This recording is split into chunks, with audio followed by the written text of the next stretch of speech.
Welcome to the Wisdom Lifestyle Money Show. I'm your host, Scott Dillingham. The goal of the show is to show you how you can grow personally, financially, have a larger net worth, and leverage your largest asset to help you develop the person you want to be. I take you through all the steps I did from being nothing to being told that I was nobody and I was never going to accomplish anything, from getting kicked out of high school to owning a multi-million-dollar real estate portfolio in my own company with more than 20 employees. You'll meet our partners, you'll meet our friends, and you'll quickly discover how you can improve your life. So listen in and enjoy the show. Welcome to the Wisdom Lifestyle Money Show. I'm your host, Scott Dillingham. Today I have two special guests with us, Michael Citron, who is one of our mortgage agents, and his good friend Tina, a local real estate agent. Enjoy the show. Michael Citron here from the Wisdom Lifestyle Money Podcast. Today I'm here with the very talented real estate agent Tina from LC Platinum Realty. Hi, thank you. Thank you for having me. Thanks for coming on the podcast. Appreciate it. So we just did a live Q&A on Instagram and we answered some questions and we're going to go over them in more detail on this podcast episode. Yeah, so I polled my followers and they all had a couple of questions that they wanted to ask you. So first one is, how high do you think the interest rate is going to go? I think that the prime rate is going to go to 5.2 to 5.7%. I think there's going to be two more increases of either 0.25% to 0.5%. And that's all going to be in this year? That's going to be by the end of 2022, yeah. Yeah. And so from that, do you think the market is going to crash? I don't think it's going to crash. I think it is going to slow down a bit. We've already seen it slow down. I don't think it's necessarily going to crash, though. I think max we'll see prices go down is around 20%. I think it's going to be short-lived and it's going to bounce right back up because right now there's so much money on the sidelines waiting to pounce on these properties because there's a lot of good deals right now. And supply is going to run out again and we're going to be short on supply and it's going to come back around. I think it's just going to be a couple of years. Yeah. So if someone was looking to sell their property soon, what would you tell them? I would tell them that they should really think about it. Maybe they should hold off because the market is going to come back around. If they are adamant on selling right now, though, I would definitely recommend putting on the market right now because I do think that prices are going to come down more within the next month or two. Yeah, I agree. And we are in the summer market. It's a little bit slow. And Right. when everyone's back in the city for September, for school, I think it will rebound a little bit.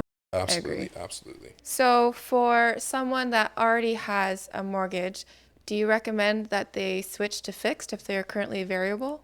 It depends on the situation. If they have plans to refinance and pull some money out, then they should do that before locking in. That way there's less of a penalty to pay. They also need to consider the penalty payments, right? So if they're in a home right now and they're on a variable rate and they're thinking, oh, like we want to upgrade in 3 to 5 years to get our dream home. We're not happy in this place right now. It's a short time thing. I would recommend just staying the variable rate because if they get locked into a fix, there's going to be a penalty to pay. So if you're on a 5-year term and you sell it after 2 to 3 years, you're going to have to pay that remaining 2 to 3 years of interest to the lender. So you're talking like $10K plus in penalties, where if you're on a variable rate mortgage, it's only 3 months of penalties to pay. You're talking maybe $1,500 to $3,000, right? So you definitely got to consider that. And if you're going to save that amount of money when you do break your term, right? If you switch. Yeah. What about someone that's getting a new mortgage? Do you think that they should go fixed or variable? Depends on the type of person. If it's a personal property, I would go with a fixed rate. I would only do a 3-year term instead of a 5 though, because rates are going to come back down and it's going to suck to be locked in at 5.34%. And then you see fixed rates jump down to like 3.98% or something like that. Right? So I think when that happens, people are going to want to refinance out into that lower rate. So I'm predicting when that happens, it's going to be like the 2 to 3 year mark. So if they refinance after 2 to 3 years in their term, there's going to be less of a penalty because you're only on a 3-year term compared to a 5-year. So I'm telling people stay away from the 5-year fixed rate term right now or go variable. Either a 3-year fixed or variable rate mortgage. That's what I'm telling my clients to get right now. Yeah. I have another question. Are you worried about the future? What's coming next? Because the media, they put a negative spin on everything. Yeah, like I'm not worried. I do see how the media though does put fear into people's mind and makes them like jump out of the real estate game. They really don't help the situation. Like No, yeah, race, it's terrible. yeah, like we're in like a very weird time right now. Like we got inflation at all-time highs. We have interest rates going up, and then we also have all the media that's behind all this, and they're just like not helping the situation at all.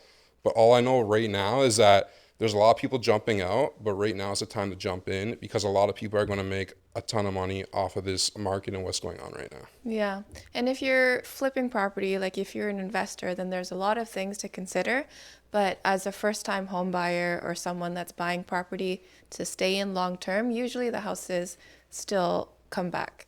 Like, Yeah. it always goes up long term. Yeah, absolutely. Yeah. If you look at historical graphs, real estate always goes up, up, and then there's a little dip, and then it goes up, up again. So you don't want to miss out on the next rise in the market for sure, because there's going to be money to be made. Yeah, and there's no reason to be freaking out.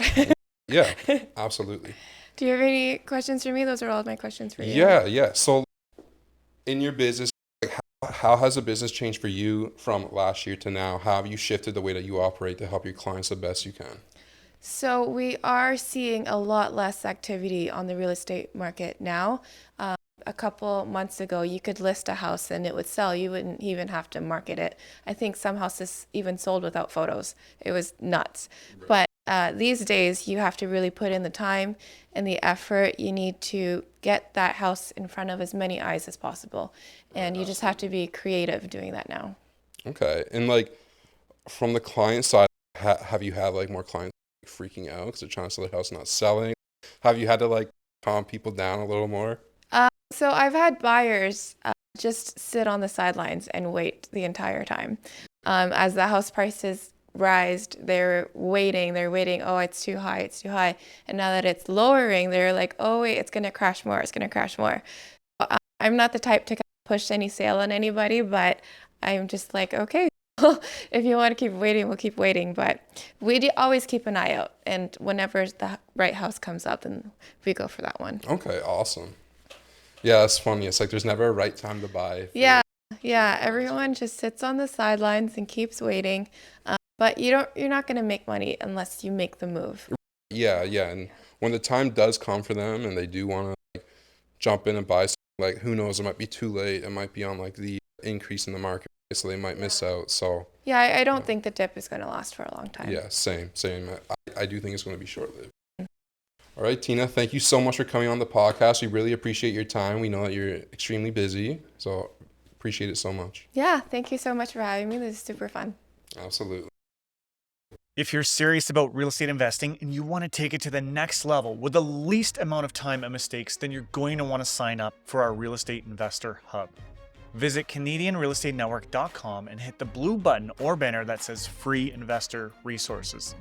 Inside, you'll have access to real estate investing courses, networking opportunities, webinars featuring industry professionals, as well as dedicated chat channels to share and get access to unique properties. I look forward to seeing you there.